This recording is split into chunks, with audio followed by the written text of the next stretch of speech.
I'm Bill Brewster. I live in Gig Harbor. Well, I woke up another year older. Yeah, it's pretty significant. I feel like I'm in a club. I feel like I'm in the 60 club today. You know, I'm automatically in. You know, I don't have to sign up. I guess I consider myself kind of active, and so I like doing bicycling is one of my number one things. Backpacking is actually my favorite thing to do in the whole world. So my morning routine is get up, make the coffee, and kind of putz around a little bit. And then I come over to my desk, and I typically like to do like a Bible study. I get kind of distracted a little bit, so if I have my phone handy or the computer on, I'll check email and like go on Facebook and different things like that. I'm just doing that. And so I might not accomplish too much on my Bible study, but I'm there and I'm trying to do it. It's just a good way to start the day, pretty much. And then I'm trying to get ready for work too.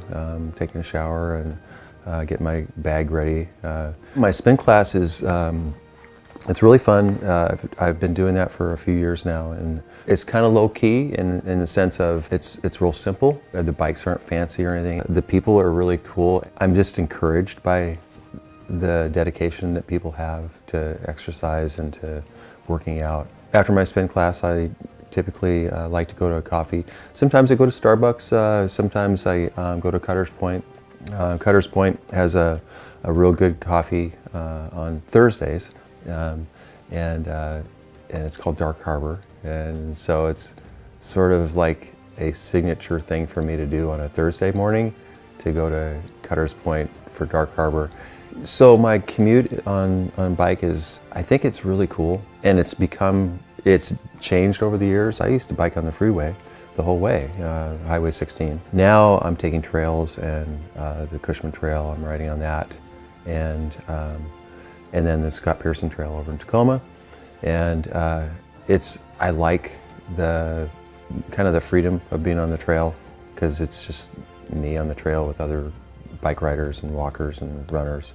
The people at work know that I'm a bicyclist, and I don't know if they just tolerate me or whatever. You know, I'm like in my bike shorts, and in the summertime I'm in a tank top, and you know, I'm trying just to make a beeline to the shower through all the people. It's a physical, and it's attached to the spiritual part of me. There's a real spirit to it. If you think about bicycles, a lot of times, you know, we start learning when we're kids riding bikes. There's times when I'm riding my bike that I have to remember that, hey, this is what I used to do on the streets of Yelm when I was a kid, riding my Stingray and popping wheelies down the street. And it was all about fun. I mean, it wasn't really about going from point A to point B. It was all about fun. The biggest spiritual part of my commute happens on 6th Avenue. There's more homelessness going on in our community, and so there are people out there that are struggling, and they all have stories. And I'm not able to take the time sometimes to hear their stories, but I'm aware that there's a hurting world out there. And so I'm right in the midst of it on my bicycle, and so I'm not just out there having fun, but there's an opportunity to pray for these people and to be present for them. That's really helped me to be part of a community, and one that I wouldn't experience if I would just be driving to work by myself. So my wife has a physical therapy studio in her home, and that's brand new. We just started that this year. My wife's desire to do her own brand of physical therapy and her own in her own space.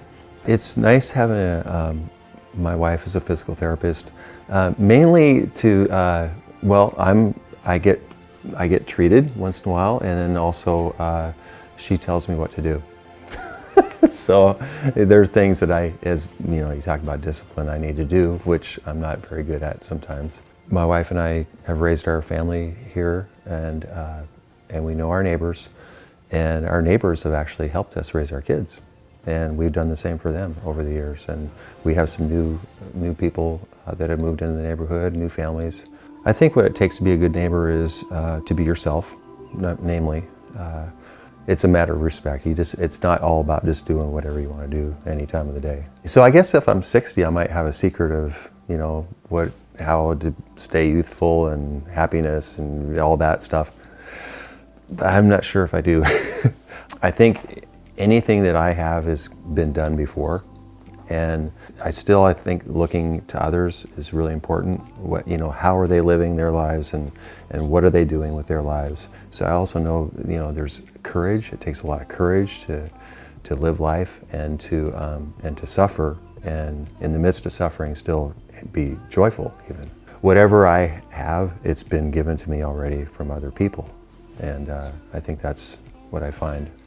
My commitment and discipline to bike to work and to keep that going all these years, part of it comes from my wife. She's really always encouraged me to do that, and if there are days when I don't feel like doing it, just her questioning me, hey Bill, are you going to bike today? Puts it out there. Oh yeah, I don't really want to, but yeah, I think I will. Bicycling doesn't seem to be too mainstream. If it became mainstream around here, I might not do it as much.